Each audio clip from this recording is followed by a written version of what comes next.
I knew the exact moment my career at Carivia.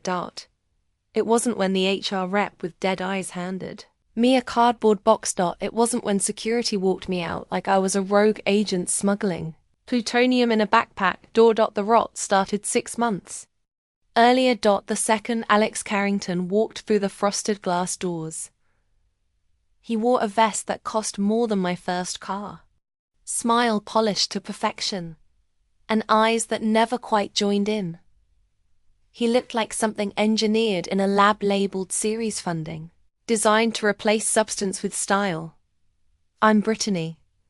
I don't do TED Talks. I don't have a personal brand.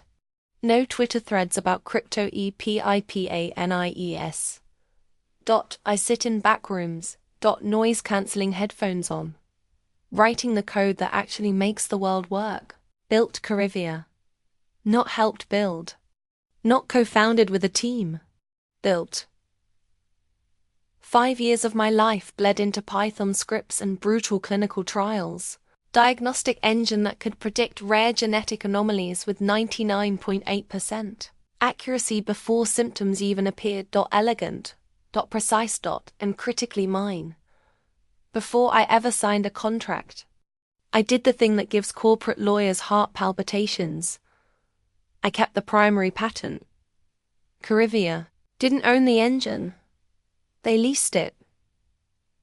Think Ferrari engine. Honda, Civic Shell, they could drive it, paint it, sell tickets to admire it, but stop paying the lease or violate the terms, and I could reach under the hood and take it back.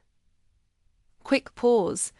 If you like stories where corporate sharks underestimate the wrong nerd and pay dearly for it, hit subscribe. Maybe drop a like. It keeps the caffeine flowing and the servers alive. Back to the wreckage. Carrington didn't know about the patent. Or worse, he didn't care. He was brought in to scale us. Which is business slang for inflate, sell, and abandon the carcass. He swept into R&D his first day, smelling like sandalwood and weaponized optimism. Started touching things. Picked up a prototype sensor. Tossed it in the air. Courtney, right? He asked, not looking at me. Admiring his teeth in the monitor reflection. I love what you're doing here. Super granular. But we need to think bigger. It detects leukemia, I said. Flat. It's not a Fitbit. He laughed. Short. Sharp. Barking. That's the scientist brain talking. I need founder mindset. We're positioning for a liquidity event. Turkix Ventures. 500 million on the table. But they need a clean narrative, he said. Complexity scares money. Complexity saves lives, I said. The smile died. He looked at me with pity. The kind reserved for children trying to buy groceries with monopoly money. We'll work on your pitch, he said. Patting my shoulder. I flinched. We're going to make you a star, Brit. Trust the process. The process was ERSURE. My name vanished from slide decks. Meetings rescheduled without me. I'd walk past conference rooms and see Carrington explaining my algorithms in wrong colors to people who thought Java was coffee. Infuriating. But I wasn't scared yet. You don't shoot the golden goose. You pluck feathers. That's what I told myself, staring out at the fog rolling over the bay, drinking coffee that tasted like battery acid. Until the air changed. Junior devs stopped meeting my eyes. Calendars filled with private strategy. Then I found the email. Printed. Face up. Next to the creamer. Legacy. Personnel are becoming a friction point for the Intercalyx deal. We need to streamline the IP narrative. I'm handling the B situation. The B situation. That was me. I wasn't CTO anymore. I was debris in his $500 million vision. My hands didn't shake. I folded the email. Sharp creases. Perfect square. Carrington wanted games. He should have checked who wrote the rules. He thought it was poker. Didn't realize we were playing chess and I'd moved my queen 5 years ago. Still, I didn't know how ugly it would get. The soft lockout started. Leadership. Slack channel gone. Demoted to hashtag research-general. The intern meme channel. Authority bled out by 1,000. Invisible cuts. Then came Kevin. 20-2. Patagonia vest. Carrington's innovation ninja. Quick question, he chirped. Alex said clean up IP attributions. I can replace your name with Carivia Proprietary Holdings, right?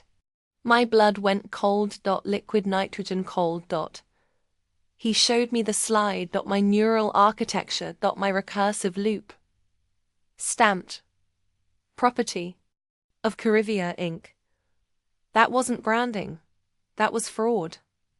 Email this to me, I said calmly. He did, and handed me the loaded gun. I forwarded it from my personal email to my lawyer. 3 words. Timestamp this breach. Her reply. Clause 7 violation. Confirmed. Pulling trigger? Not yet. I needed him louder. Bolder. Public. I needed him to lie in front of witnesses. The gong appeared. The gong appeared. Yes. A literal gong. Every due diligence win gong. Each strike a nail. Thursday evening. He called me in. Sunset. Blood red reflections on glass. Transition. He said. Severance. Sign over residual IP.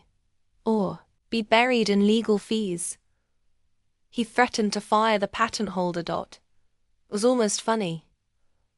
I'll think about it, I said. All hands tomorrow. He replied. I didn't go home. Sat in the server room. Fans humming. Green lights blinking. Tomorrow they'd go red. The fishbowl was packed. Board. Members. Executives. Vultures in Italian suits. Carrington vibrated with God-complex energy. He spoke of paradigms. Vision. Trimmed fat. Then he turned. Brittany. The silence crushed. He praised me. Then dismantled me. Called me resistant. Small. Minded. A liability. Painted me as the villain blocking everyone's payday. Effective immediately. He declared, your employment is terminated. For cause. Security stepped forward. And that's when he finally lost. Because everything he'd just said, every lie. Every claim of ownership was now on the record. And I was holding the patent. Our 2 beefy security guards were already waiting. It was choreographed. He wanted this visual. The old guard being physically removed to make way for the new. I looked at the board. They were watching me with bored indifference. They didn't care who built the engine as long as the car sold. I looked at my team. Kevin, the innovation ninja, looked like he was going to vomit. Tyler, the sysadmin, gave me a tiny, imperceptible nod. I pushed off the wall. I didn't scream. I didn't cry. I didn't launch into a monologue about how I invented the very air they were breathing. You're making a mistake, Alex, I said. My voice was quiet, but in the silence of that room, it carried like a gunshot. The only mistake, he sneered, was thinking we needed you this long. Your patent is company property.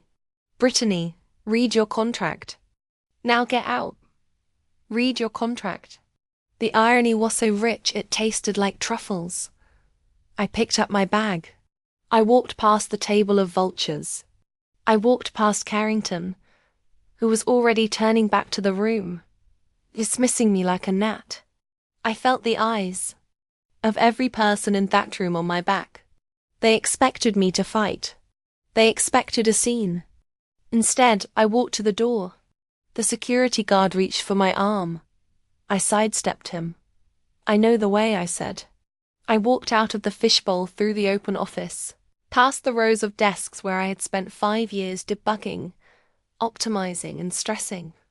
I walked to the elevators. Our doors closed. I saw Carrington raising a glass of champagne. laughing at something a board member said. He thought the game was over. He thought he had won. I pulled out my phone as the elevator descended. I opened the encrypted chat with Sarah. Brittany headed it. Public termination for cause, and he explicitly claimed the patent. His company property in front of the board. Sarah. He's dead. Brittany, execute the revocation. The 24-hour clock starts now. I walked out of the building into the blinding California sun. I took a deep breath. The air smelled of exhaust and eucalyptus. It smelled like freedom. I had 24 hours to wait.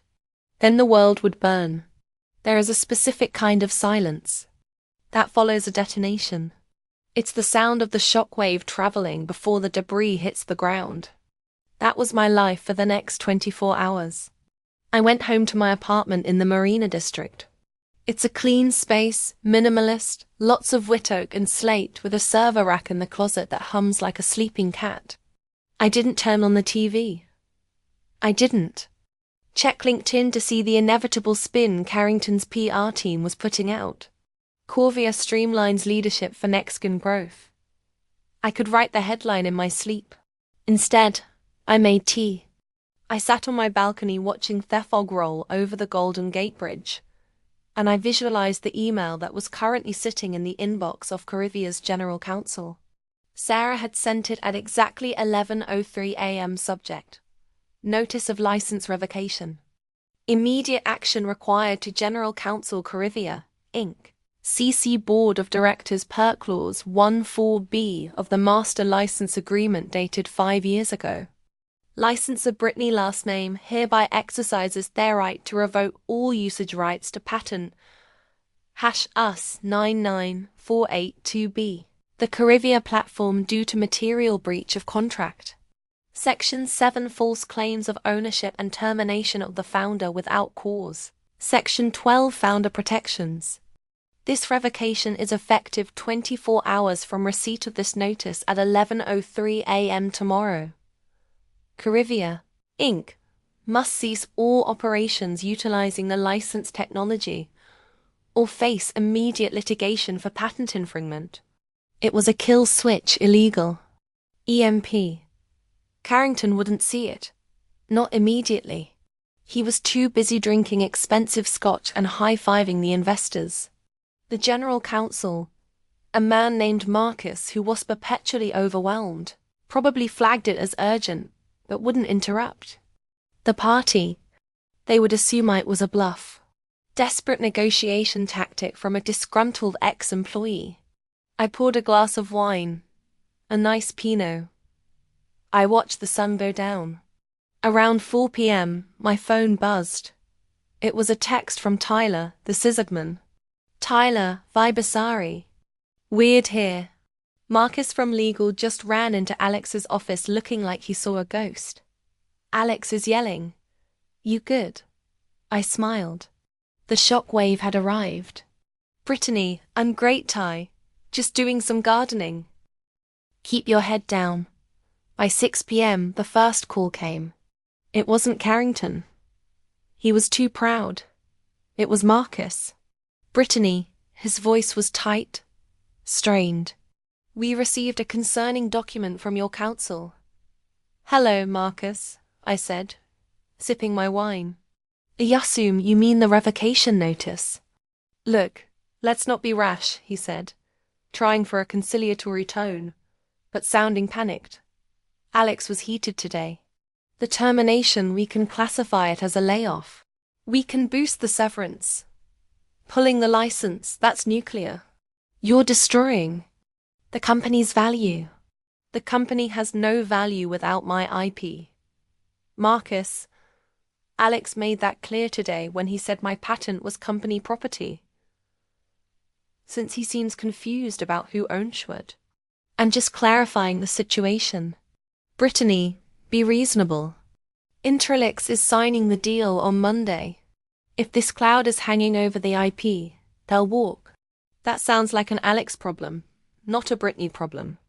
I said, you have 17 hours left. I hung up. I blocked Marcus's number. Then I saw Carrington's name flash on the screen. Alex Carrington. I let it ring once, twice. Then I sent it to voicemail. He called again and again, 11 times in 20 minutes. I imagined him in his office, tie loosened, sweat beating on his forehead, staring at the phone. He was used to hopeful folding. He was used to throwing money at problems until they went away. But he couldn't buy me. I didn't need his money. I had my patents. I had my dignity. And I had the absolute certainty that I was right. I ordered Thai food. I watched a documentary about deep-sea jellyfish. I slept like a baby. The next morning, I woke up at 7 a.m., 4 hours until the deadline. My phone was a graveyard of missed calls and frantic texts. Alex, pick up the phone. Alex, we need to talk. Alex, you're being childish. Alex, I'll sue you for tortious interference. Alex, Brittany, please, let's work this out. The desperation was delicious. It had a texture, gritty like sand. But I wasn't waiting for Alex. I was waiting for Thea the shoe to drop. I was waiting for Intercolex because right about now, Sarah was sending a courtesy copy of verification notice to the buyer's legal team, just as part of standard due diligence disclosures. The bomb wasn't just under Carivia's chair. It was under the entire deal. At 9:30 a.m. the phone rang. Unknown number. Palo Alto area code. This is Brittany. Miss Brittany. A cool, unfamiliar voice said, "This is David Sterling, lead counsel for Intercalyx Ventures. We just received a document regarding the IP status of the Carivia platform. Do you have a moment?" I smiled. "For you, David. I have all day." David Sterling sounded exactly like a man who bills $1,200 an hour. His voice was smooth, devoid of emotion, and sharp as a scalpel. He wasn't interested in the drama. He was interested in Theosep. "Let me understand the timeline," Sterling said. I could hear papers shuffling in the background. "You hold the primary utility patent for the diagnostic algorithm. You licensed it to Carivia 5 years ago yesterday. The CEO terminated your employment and asserted full ownership of said patent in a recorded meeting." "That is correct." I said. He also violated the non-disparagement clause and the founder protection clause. "My lawyer has the transcripts from the attendees." "I see," Sterling said. There was a long pause, and the license revocation takes effect in about 90 minutes. I checked my watch. 11:03 a.m., Miss Brittany, Sterling said, and his tone shifted slightly. More respectful now. Intercolex is prepared to deploy $500 million based in the premise that Carivia owns or has an irrevocable perpetual license to this technology. If that license is revoked, we are essentially buying a very expensive office lease and some Herman Miller chairs. "I'm aware," I said. "I built the tech, David. Without the algorithm, the machine is just a box of sensors that beeps randomly. Why wasn't this disclosed in the initial data room?" he asked. "Because Alex Carrington believes that if he ignores a contract that enough, it stops existing," I said. "He bet that I wouldn't blow up the deal because I have equity. He forgot that I care more about the integrity of my invention than I do about his stock price." "Understood." Sterling said, "Thank you for your cand. I need to make some calls." He hung up. I poured myself a second cup of coffee. The wait was almost over. Meanwhile, over at Carivia HQ, situation had apparently devolved into Lord of the Flies, but with more Patagonia vests. Tyler was live texting me updates from the server room, which was the only safe zone left. Tyler, Alexis screaming at Marcus like veins popping screaming. They're trying to find a loophole in the contract. Tyler, now he's calling the board. "He's blaming you." Says you're emotionally unstable and sabotaging the company. Tyler, Jude, the Intercalyx auditors just walked in. You look pissed. I could picture it perfectly. The Intercalyx team suits, briefcases, dead eyes, marching into the glass fishbowl.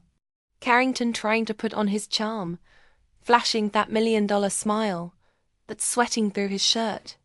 My phone rang again. It was Carrington. I answered this. Time. I wanted to hear it. Brittany, he sounded breathless. Thank God.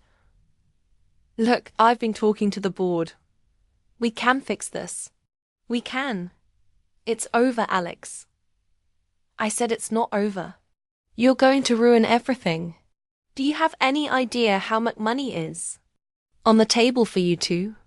Your equity, my equity, and a company that stole my work. I don't care. I didn't steal it. I was positioning it. It's marketing. Brittany, you don't understand business, and you don't understand intellectual property law. I said calmly. You fired the patent holder. Alex, you claimed you own my brain.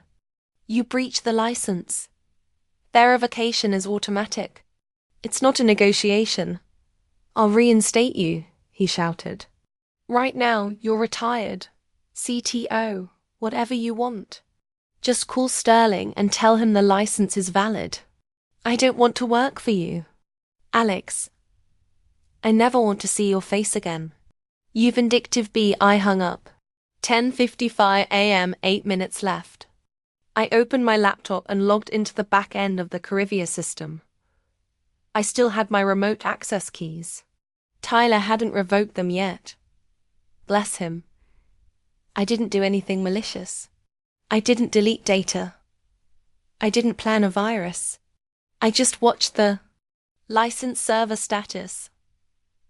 Status active. License holder. Corvia Inc. Expiry. Indefinite pending renewal. I had the command line open in another window. My lawyer Sarah had already filed the formal paperwork with the USPTO and served Marcus electronically. The legal reality was already shifting. Now I just had to wait for the business reality to catch up. 11:03 a.m. I took a sip of coffee. The phone didn't ring. The world didn't end. But miles away in a boardroom that smelled of fear and stalaquos, the ground had just opened up. I imagined David Sterling walking into that room, placing his phone on Theatable and looking at Alex Carrington. Mr. Carrington, he would say, we have a problem. I wasn't in the room when the guillotine dropped. Thanks to the deposition transcripts and Tyler's eyewitness account, he was fixing that projector in the corner. I can replay it in 4K resolution. It was 11:15 a.m. The entire board was seated. Carrington was at the head of the table trying to project confidence, but his eyes were darting around like a trapped animal. The Intercalyx team sat on the opposite side. David Sterling, the man with the cool voice, stood up. He didn't open a folder. He didn't pull up a slide deck. He just held a single piece of paper. Gentlemen, Sterling said, ladies, we're pausing the acquisition process effective immediately. The room erupted. Pausing. One of the board members, a venture capitalist named Roger, who wore loafers without socks, sputtered. We're at the signing stage. The funds are in escrow. The funds are frozen. Sterling said, we have received confirmation from the primary patent holder, Brittany last name, that the license agreement for the Carivia platform has been revoked due to material breach. Carrington slammed his hand on the table. She's bluffing. It's a negotiation tactic. The company owns the IP. I told you this. Sterling Tonetto Carrington. He looked at him with the clinical detachment of a coroner examining a corpse. Mr. Carrington, Sterling said, we have reviewed the original master license agreement, specifically Clause 12, the founder protection provision.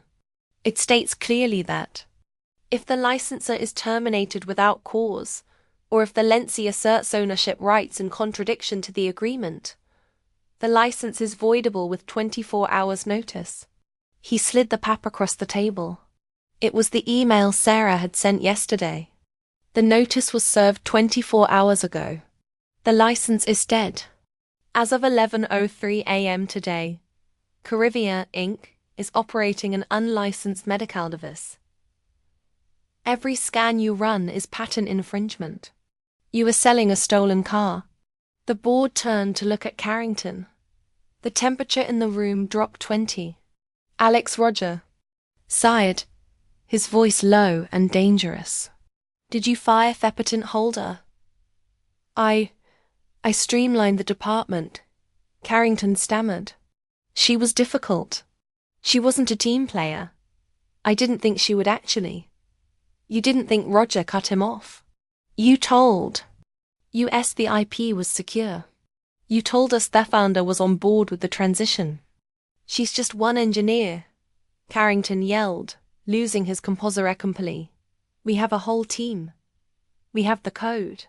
We have the code, Sterling corrected. But we don't have the right to use it. And according to a technical due diligence, which we rushed this morning, the system requires a cryptographic handshake from the patent holder's private key to install updates, which you no longer have access to. That was the kicker. Little detail I hadn't mentioned to Carrington. The system wasn't just legally protected. It was technically tethered to me. So Sterling continued buttoning his jacket unless you can get Miss Brittany back in this room. Apologize and reinstate the license. Their revocation is automatic. It's not a negotiation. I'll reinstate you, he shouted. Right now. You're retired. CTO. Whatever you want. Just call Sterling and tell him the license is valid. I don't want to work for you, Alex. I never want to see your face again. You vindictive bee. I hung up. 10:55 a.m. 8 minutes left. I opened my laptop and logged into the back end of the Curveballs system. I still had my remote access keys. Tyler hadn't revoked them yet. Bless him. I didn't do anything malicious. I didn't delete data. I didn't plan a virus. I just watched the license server status. Status active. License holder. Curveballs, Inc. Expiry. Indefinite pending renewal. I had the command line open in another window. Milo Sarah had already filed the formal paperwork with the USPTO and served Marcus electronically. The legal reality was already shifting. Now I just had to wait for the business reality to catch up. 11:03 a.m. I took a sip of coffee. The phone didn't ring. The world didn't end. But miles away in a boardroom that smelled of fear and stale chaos, the ground had just opened up. I imagined David Sterling walking into that room, placing his phone on Theatable and looking at Alex Carrington. Mr. Carrington, he would say, we have a problem. I wasn't in the room when the guillotine dropped.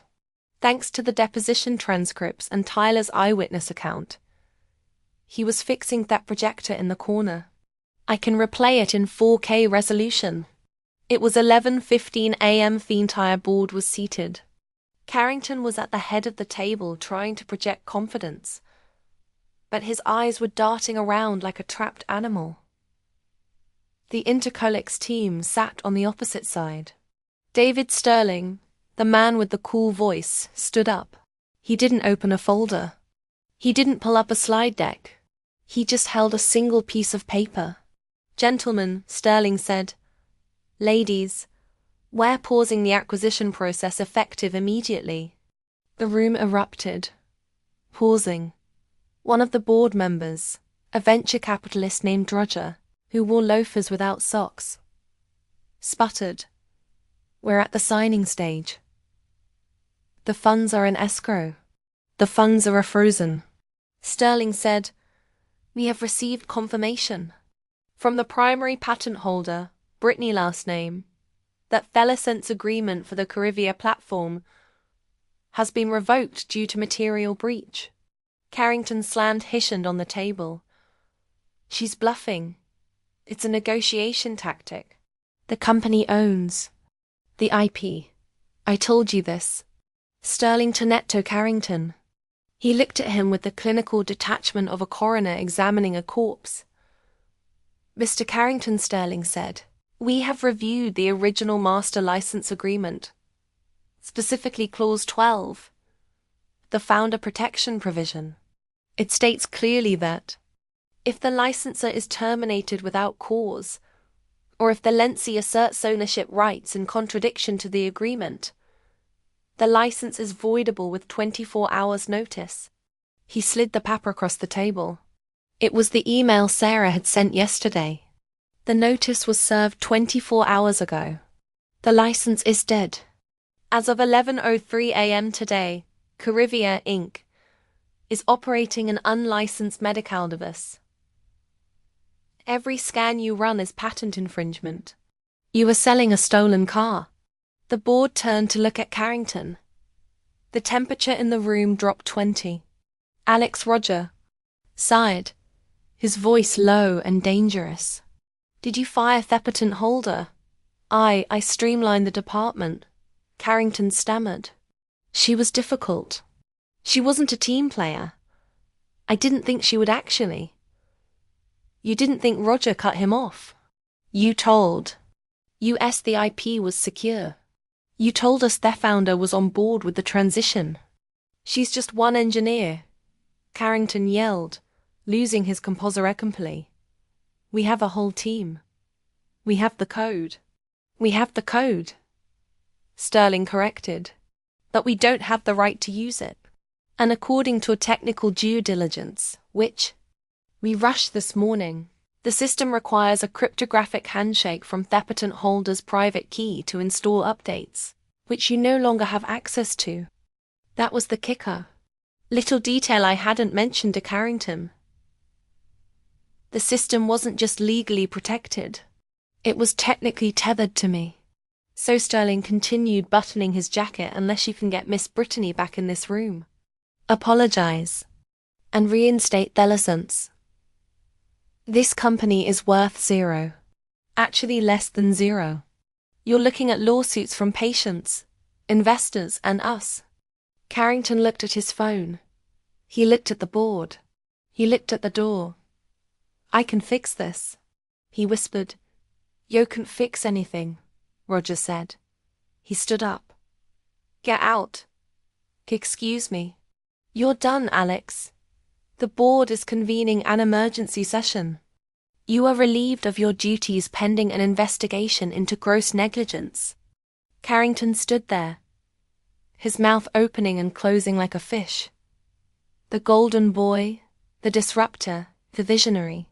He had flown too close to the sun, and the sun was holding a patent enforcement order. Tyler told me later that Carrington didn't leave with dignity. He tried to argue. He tried to blame the legacy culture. Security. Some guards he had tried to use on me yesterday had to escort him out. Meanwhile, I was at home making a sandwich, turkey, and avocado. It tasted like victory. By 2 p.m., the email started arriving. Not from Alex. He was probably at a bar somewhere, explaining to a bartender how he was the victim of a conspiracy, but from the board. Subject: Urgent reconciliation, Carivia board from Roger VC firm. Brittany. Hope you are well. There has been a misunderstanding regarding your status at the company. Alex Carrington has been removed from his position. We would like to open a dialogue about reinstating your role and the license agreement. We are prepared to offer a significant retention package, including increased equity and a seat on the board. I read it and laughed. Misunderstanding. That's rich. I didn't reply immediately. I let him sweat. I imagined the panic in that office. Intercolex had walked. The deal was dead. The stock options were worthless. The only thing that could save them was me, and they had just publicly humiliated me 24 hours ago. Around 4 p.m., My lawyer, Sarah, called. They're frantic, she said, sounding delighted. Roger just called me. He offered you the CTO role and a $2 million signing bonus if you reactivate the license by Monday. What did you tell him? I told him you were considering your options and that you were concerned about the company's culture. Perfect, I said. Brittany. Sarah's voice turned serious. You know you have them by the throat. What do you actually want? Do you want the money because we can get a lot of money? I looked around my apartment. I had enough money. My patents paid well. I didn't do this for cash. I did it because Carivia was my baby, and they had tried to turn it into a monster. I don't want the money, Sarah.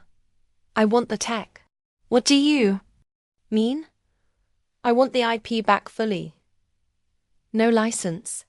I want Carivia to dissolve THER and D division and transfer all assets related to my platform back to my holding company. They can keep Febrand, the office, the ping-pong tables. The engine comes home. They'll never agree to that. Sarah said that bankrupts the company. They're already bankrupt, Sarah. They just don't know it yet. Without the license, they have no product. I'm just offering to haul away the debris.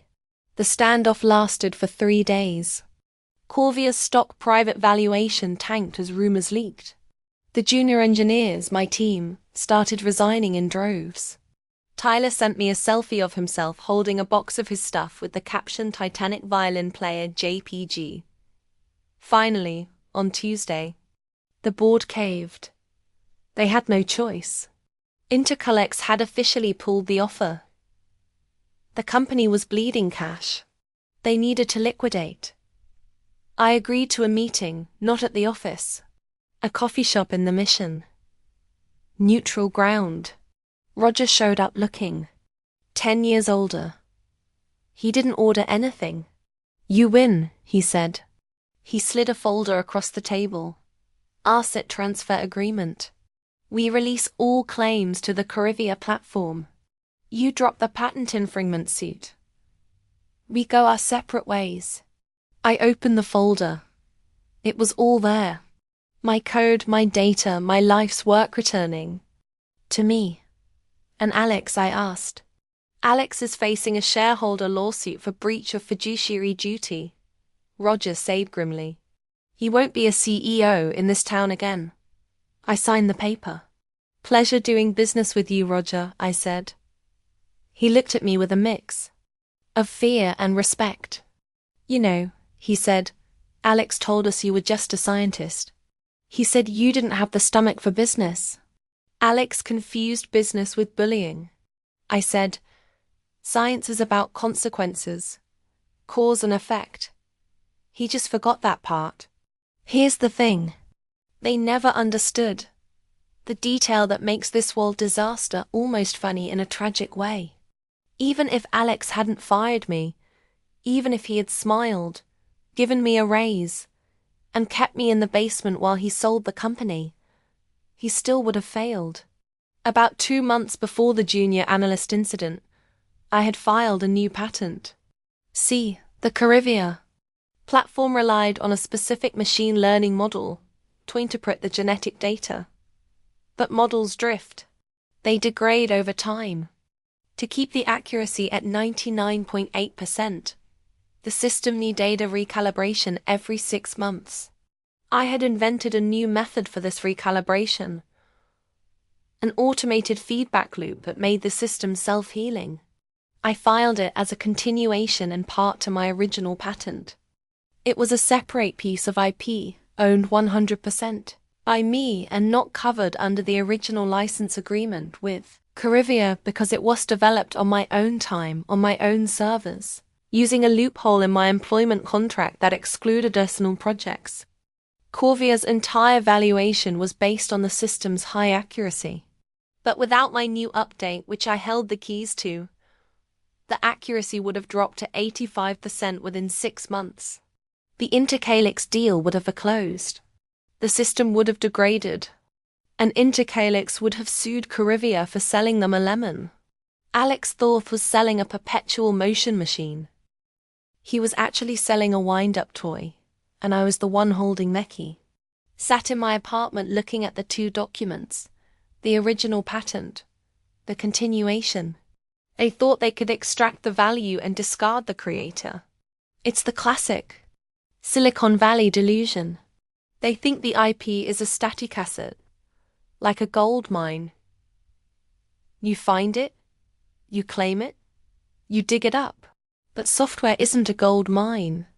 It's a garden. If you fire the gardener, the weeds take over. If you lock out the architect, the building collapses. I took a sip of my wine. The asset transfer agreement sat on my desk. I had my garden back. I opened my laptop. I had a message from David Sterling, Vaintakulak Lauya. Subject: Future opportunities. Brittany, it seems the Corivia deal is dead. However, Intercalix remains interested in the underlying technology. If you ever decide to bring the platform to market under a new entity, give me a call. We prefer founders who read the fine print. I smiled. I wasn't going to call him. Not yet. I was going to let the dust settle. I was going to rebrand. I was going to hire Tyler and Kevin and the rest of my team. We were going to build something new. And this time, there wouldn't be any suits in the way. I went back to the Corivia office one last time a week later. I didn't have to, but I wanted to pick up my lucky cactus, and let's be honest, I wanted to see the ruins. The office was a ghost town. Growth mindset posters were peeling off walls. The gong, Carrington's beloved gong, sat in the corner, silent and ridiculous. I walked past the rows of empty desks. Most of the staff had been let go or had quit. The few who remained looked like survivors of a shipwreck, huddled together, speaking in hushed tones. When they saw me, they didn't look away this time. They nodded. A few smiled. I made my way to the fishbowl. Alex Carrington was there. He wasn't the CEO anymore, but he was transitioning out, which meant he was packing boxes under the supervision of a security guard. He looked terrible, unshaven, shirt wrinkled, a cocky gleam in his eyes replaced by a dull, glazed shock. He was stuffing a framed photo of himself into a cardboard box. He looked up and saw me standing on the other side of the glass. For a moment, we just stared at each other. The glass wall that he had used to display his power was now just a cage. I could see him mouth something. It might have been "I'm sorry." It might have been "foo." It didn't matter. The sound didn't penetrate the glass. I didn't wave. I didn't flip him off. I just took a sip of my coffee, adjusted my bag on my shoulder, and turned away. I walked out of the building, past the reception desk where the Corivia logo was already being scraped off the wall. Outside, the California sun was bright and unforgiving.